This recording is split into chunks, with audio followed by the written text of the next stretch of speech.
thank you for joining us here. We've got two meetings tonight. We've got our first one, which is our public hearing on our budget, and then our regularly scheduled board meeting will immediately follow. We'll start off with our Pledge of Allegiance, and Dr. Hayward is going to lead the pledge.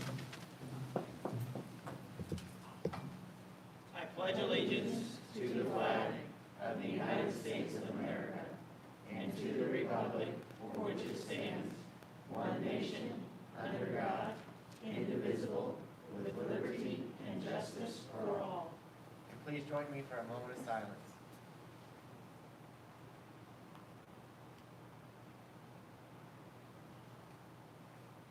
Thank you.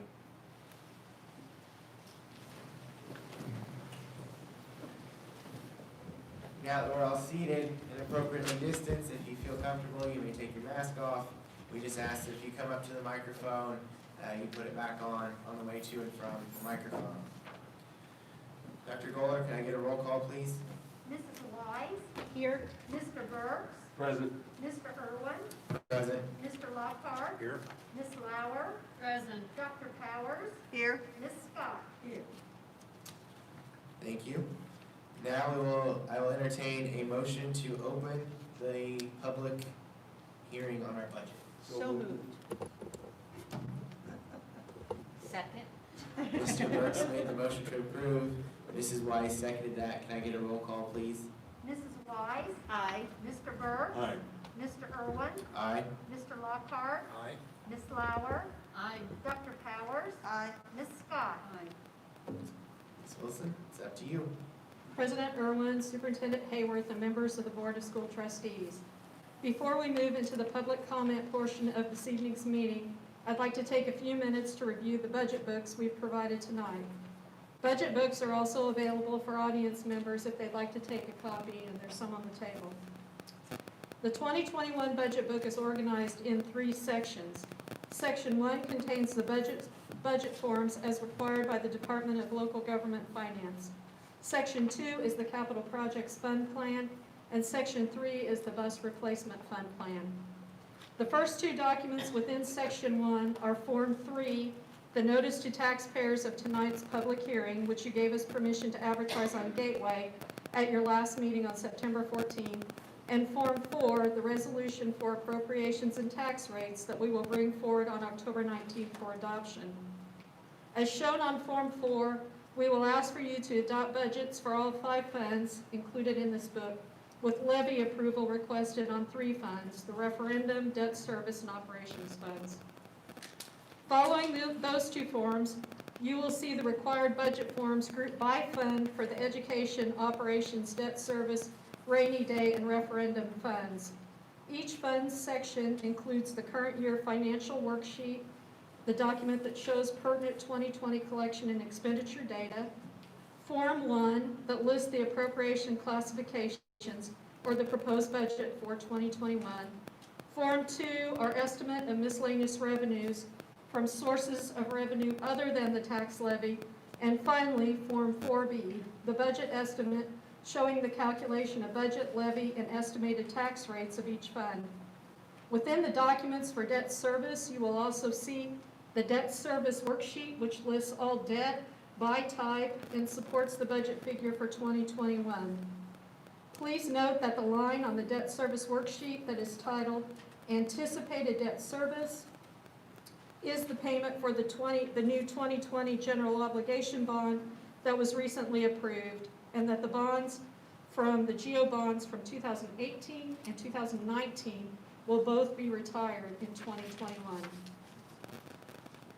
As stated at our last meeting, we developed the 21 budget using a lower than anticipated assessed value, which inflates the proposed tax rate shown on Forms 4 and 4B.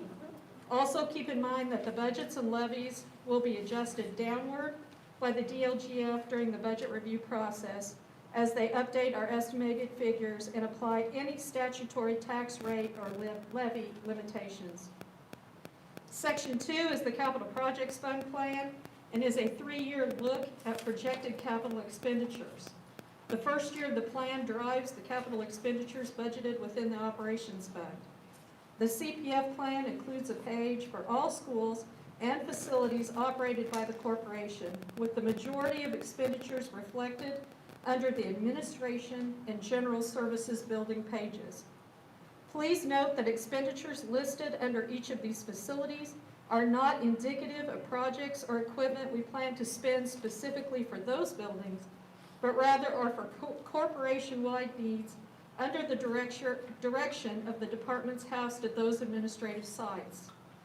As an example, on the administration building page, you will see $3.3 million listed for utilities and $2.9 million for equipment, both of which represent corporation-wide budget needs for both of those items, as unit costs by building vary, making it difficult to budget by site. Finally, the last section of the book includes the 5-year bus replacement plan. Included in the 2021 budget is the planned replacement of 17 buses at a cost not to exceed $1,875,000. As you know, the administration chose to defer the purchase of buses in 2020 as part of our cost conservation and reduction plan. In 2021, the administration will revisit bus replacement needs to determine how many, if any, will need to be replaced in light of less than normal use earlier this year with the suspension of school due to the coronavirus. With that said, President Irwin, it would now be appropriate to open the floor for citizens' comments regarding our 21 proposal. Thank you. Anybody from the audience who has a comment may come forward at this time.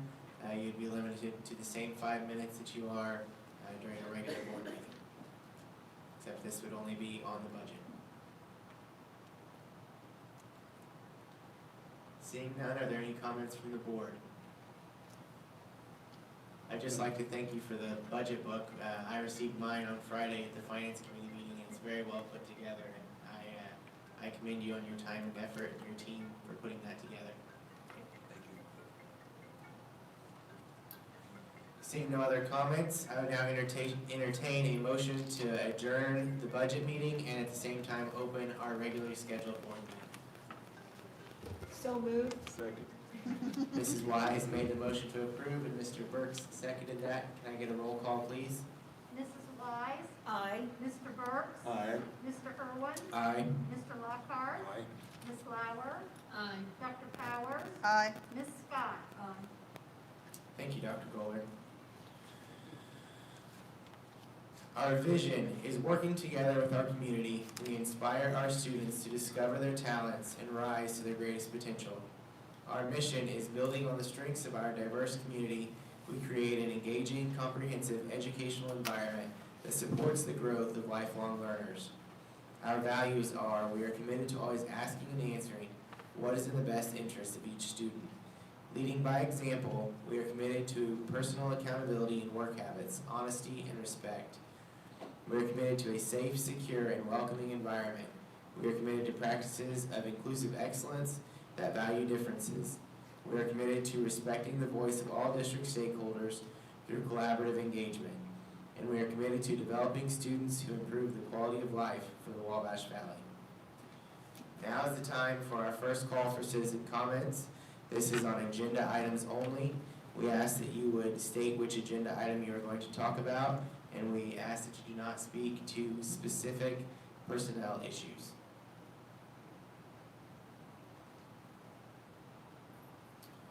Seeing none, we'll move on to the consent agenda. Second. Mr. Burks made the motion to approve. Dr. Powers seconded that. Can I get a roll call, please? Mrs. Wise, Aye. Mr. Burks, Aye.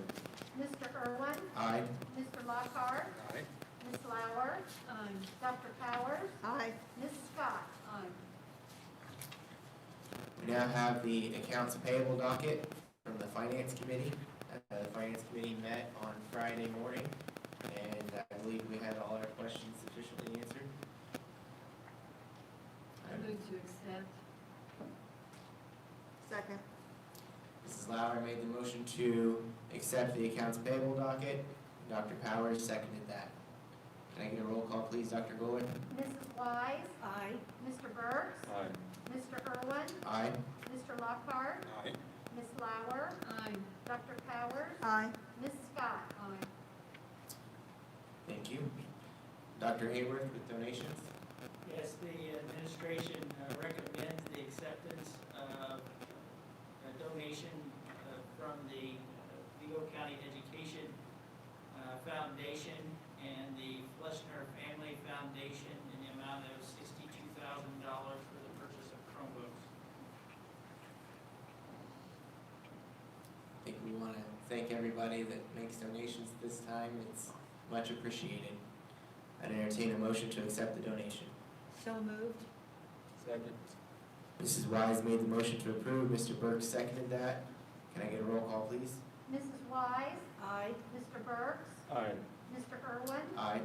Mr. Lockhart, Aye. Ms. Lauer, Aye. Dr. Powers, Aye. Ms. Scott. Thank you. Mr. Cox with the personnel report. President Irwin, Superintendent Hayworth, administration seeks approval of personnel report as amended with the removal of one termination to accept a resignation. Thank you. I'd move approval. Second. Mr. Lockhart made the motion to approve. Mr. Burks seconded that. Can I get a roll call, please, on the personnel report as amended? Mrs. Wise, Aye. Mr. Burks, Aye. Mr. Irwin, Aye. Mr. Lockhart, Aye. Ms. Lauer, Aye. Dr. Powers, Aye. Ms. Scott. Mr. Cox, you're up again with the Steel Benefit Solution. President Irwin, Superintendent Hayworth, administration seeks approval for Steel Benefit Solution as our administration platform or electronic benefits enrollment platform on the 2021 enrollment in January, including Aflac, HSA Authority, and Ameriflex. If we had a motion and a second, we can entertain questions. Okay. Do I have a motion to approve Steel Benefit Solutions? So move. Second. Mr. Lockhart made the motion to approve. Mrs. Lauer seconded that. Are there any questions about the benefits platform? So this is the kind of the electronic virtual platform. It is. With COVID, we would have to move to something other than face-to-face. This would be a computer opportunity that you can use on any type of device. Also, with this particular situation, we will do all phone-ins for this year to make sure it is an opportunity for everyone to get their questions answered. Any other questions? Can I get a roll call, please? Mrs. Wise, Aye. Mr. Burks, Aye. Mr. Irwin, Aye. Mr. Lockhart, Aye. Ms. Lauer, Aye. Dr. Powers, Aye. Ms. Scott. Aye. Thank you. Thank you. Thank you, Mr. Cox. Dr. Hayworth, you're going to handle the resolution to continue the feeding program, correct? Mr. Tomlin just couldn't be with us this evening. The administration recommends approval of the resolution to continue the summer feeding program, free lunch program that was established this summer. It allows for our students to continue to receive free lunches. I move to approve. Second. Mrs. Lauer made the motion to approve. Ms. Scott seconded that. Can I get a roll call on the resolution, please? Mrs. Wise, Aye. Mr. Burks, Aye. Mr. Irwin, Aye. Mr. Lockhart, Aye. Ms. Lauer, Aye. Dr. Powers, Aye. Ms. Scott. Thank you. We're grateful to be able to continue that, and we're thankful for all the help we've received along the way. Moving on to grants. Are we going to do them all at once? Dr. Goller and Mr. Dillion?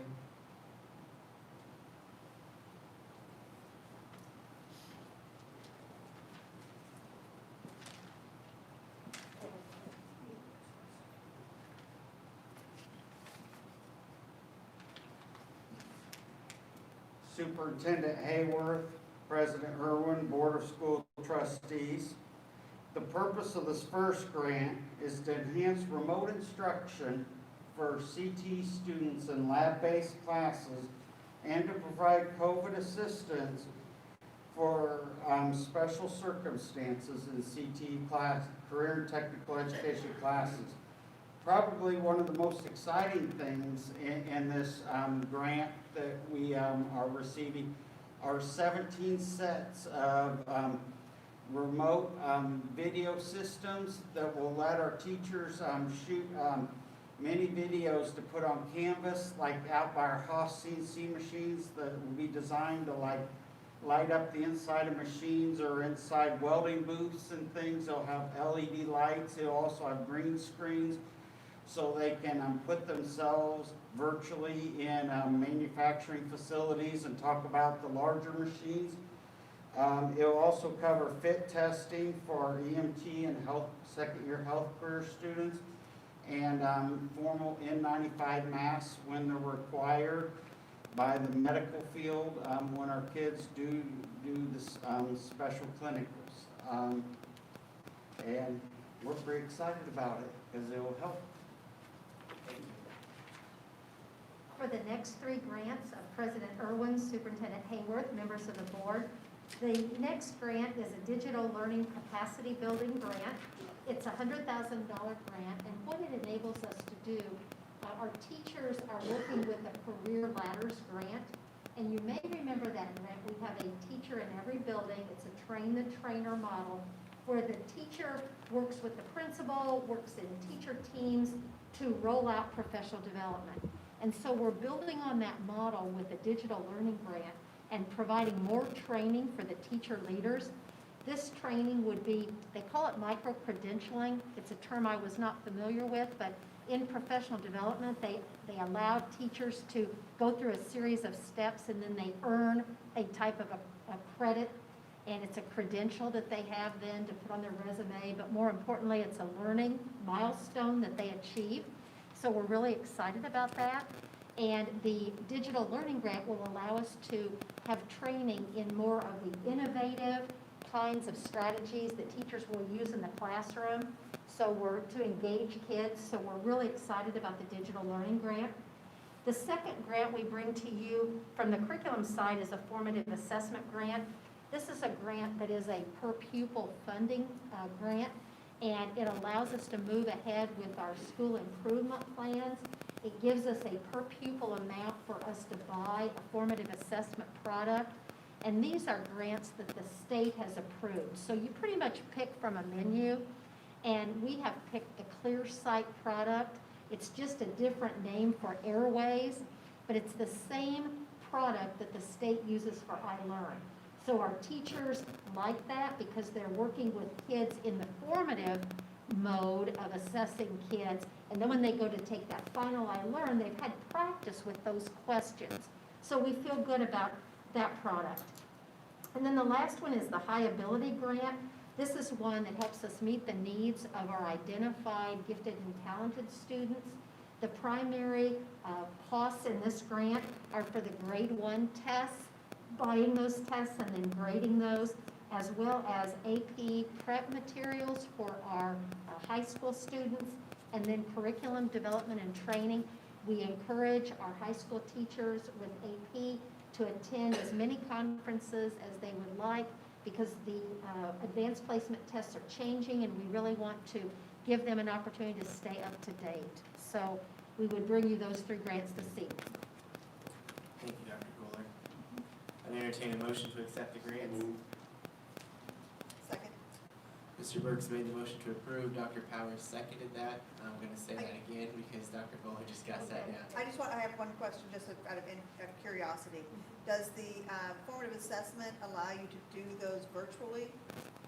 So just, will they allow, for your formative assessments on, formerly known as Airways, you're able to do those with virtual students as well? Yes, they do. And our good friend over there, Doug Miller, has helped us get ready to do that. Excellent. Excellent. Thank you. Thank you. So Mr. Burks made the motion to approve and Dr. Powers seconded that motion. Can we get a roll call, please, Dr. Kohler? Mrs. Wise, Aye. Mr. Burks, Aye. Mr. Irwin, Aye. Mr. Lockhart, Aye. Ms. Lauer, Aye. Dr. Powers, Aye. Ms. Scott. Thank you. Now comes the time for the second call for citizen comments. This can be on anything related to our schools. And again, you have a 5-minute limit.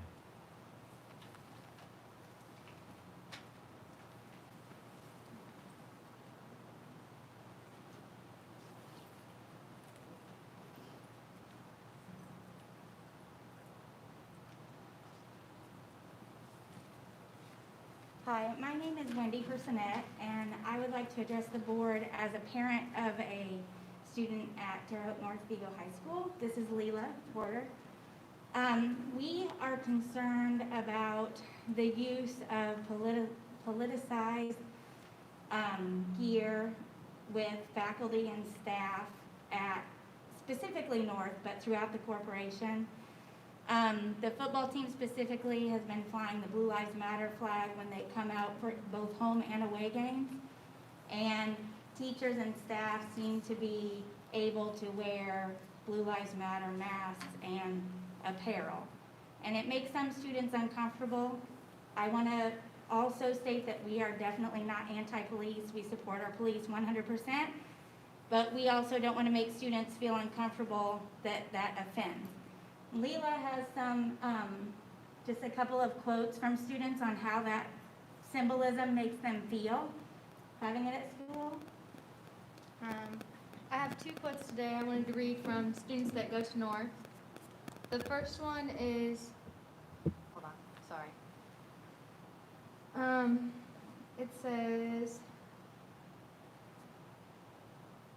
sorry. Blue Lives Matter was created December 20th, 2014 as a response/rebuttal to the Black Lives Matter hashtag and overall movement that began July 13th, 2013. I've stayed silent enough to educate myself and others, but I feel it is now time to speak up. I shouldn't feel nervous to walk through the hallways as a young black student. I shouldn't have to hear comments and slurs about me or my people without any consequences or repercussions to me. To me, I feel unsafe and not supported when I see students, superiors, and overall educational leaders wearing/supporting the very flag meant to suppress and hold down my people in the Black Lives Matter movement. I will rarely support radical or premature actions, but I will always support what is right. It's way late, yet in a great way, time for change. That's from one student, and another one is, whenever I see people wearing a Blue Lives Matter symbol, it just shows me that they are trying to deafen the Black Lives Matter movement. The fact that North lets our own football team fly a flag that is so hurtful to so many people is insane to me, and this is why people of the black community don't feel safe or welcomed at North, and that is something I won't support. And I have many other quotes saying the same thing, and I feel the same way as a student at North, and I feel unheard and not disrespected, but in a way disrespected that I have brought up the issue, and then the football team has still been able to carry out the flag after I had brought it up to the principal and the coach, and they acted like they were going to change something, and then nothing happened. What's your name again, sorry? I'm Leela Porter. So I guess our concern is, as a teacher, I don't think you ever want any of your students to feel irrelevant or uncomfortable in your classroom. So it's just, we are expecting some kind of, I don't know if there is a rule about wearing politicized, things that have been politicized. If there is a rule, it needs to be enforced. And if there's not a rule, there needs to be one made, because it's unacceptable. Students should not feel unsafe going to their own school. That's the place they should feel safest. So we just wanted to bring that to the board's attention. Thank you. Please, can you tell me your name again, please? Mine? No. Oh, me? Yes. Wendy Personette. Thank you. Thank you.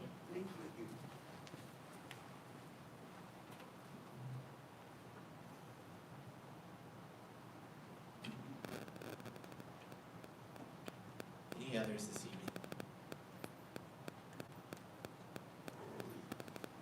Hi, my name's Diana Hacklesburg, and this is on the termination of the bus driver.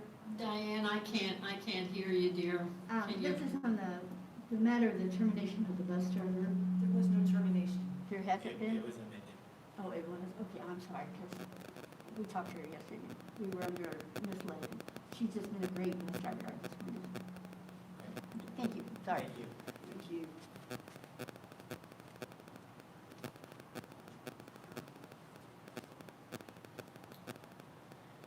Seeing no others, we'll move on to committee reports from board members. I attended. Oh, I'm sorry. If there's somebody else, please come up. Yeah, go ahead. Please continue.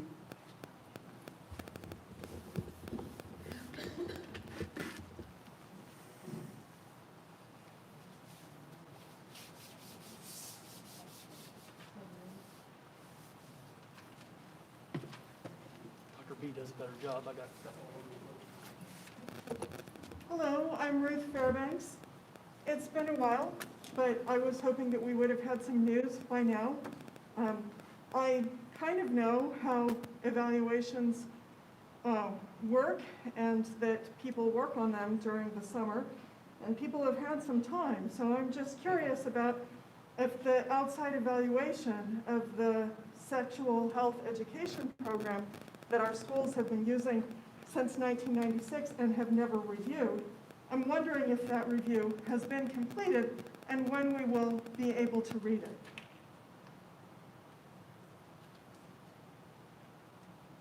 This is comments, not. Okay, so I would also like to make a comment that it would be nice to be able to get some answers. Thank you.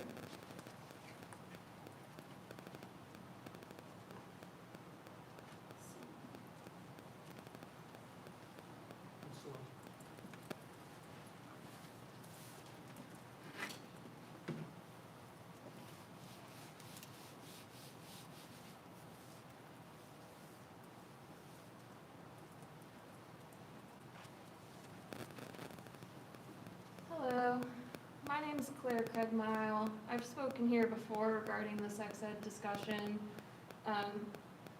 And I really I feel like a lot of what we've already said would just be redundant at this point, even about the lack of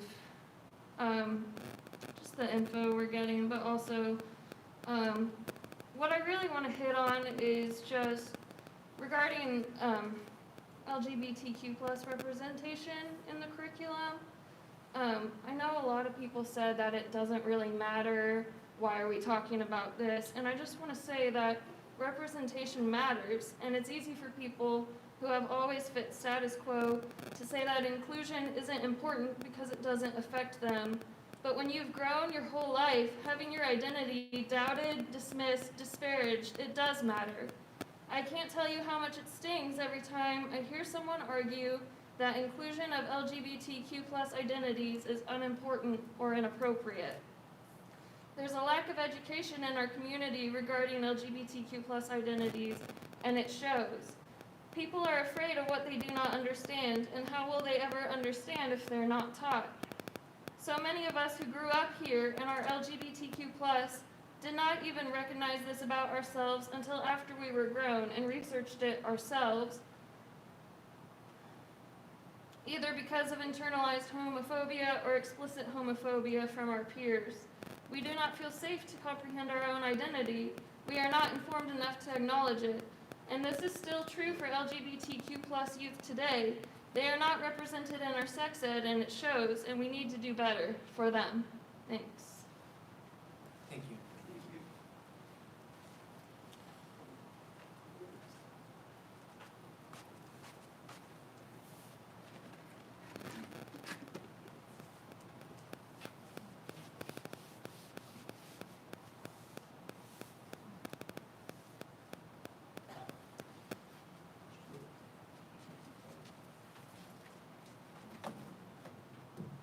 Hi, my name is Margaret Herdlick, and I know I say this every time I get up here, but I wasn't planning on speaking tonight.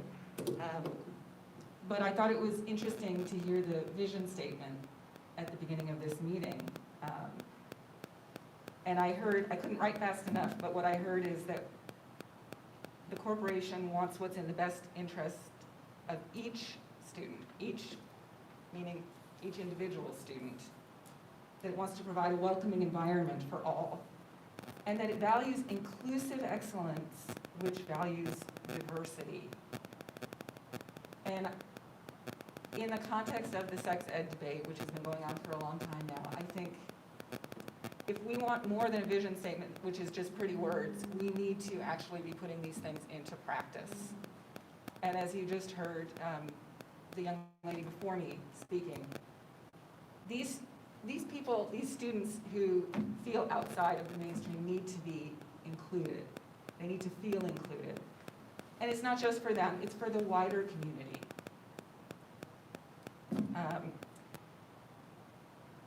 I also want to mention, I attended the first, this summer meeting of the Sex Ed Committee.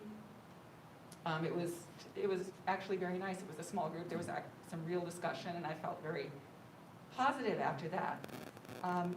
My understanding at the end was that it was decided that the CPR curriculum would not be in the schools until a decision was made about the curriculum moving forward. And so I was really dismayed 10 days ago when my son emailed me to say that a CPR lesson had been included in his health class in high school. It was really disheartening to me, and when I got the explanation, I was happy to get a response, but I was really disappointed. I couldn't tell if the teacher was being thrown under the bus or whether, basically she apparently had reached out, this is what I was told, and she didn't know that CPR was not supposed to be in the schools. And so my first dismay was that a health teacher in the high schools where sex ed is taught could not know that this debate was going on and that this was a big issue. And then secondly, that this had not been communicated to the health teachers. I just feel like there is a lack of communication, a lack of transparency. I will echo what Ruth said about wondering why it is taking so long to get answers on things. It's kind of disappointing. And I will finally add,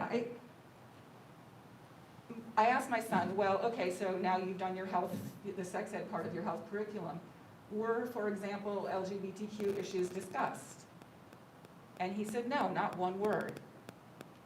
And I have never heard a school board member ever ask anyone from Creating Positive Relationships why they don't teach that, why they refuse to include it. I've never heard them address it. And I think it's the elephant in the room. And so I'm acknowledging that elephant in the room, and I think we need to do something about it. Thank you very much. Thank you.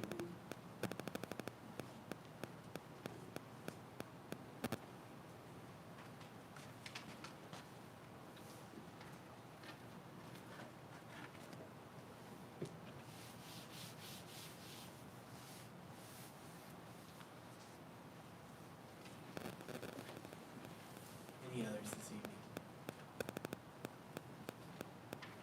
Seeing none, we'll move on to committee reports of the board members. I believe Mrs. Lauer had something for us. I just attended virtually Indiana School Board Association meeting this morning as a delegate, and there were several very interesting programs that were mentioned, and I thought would be of interest to the board, and I will share those in an email.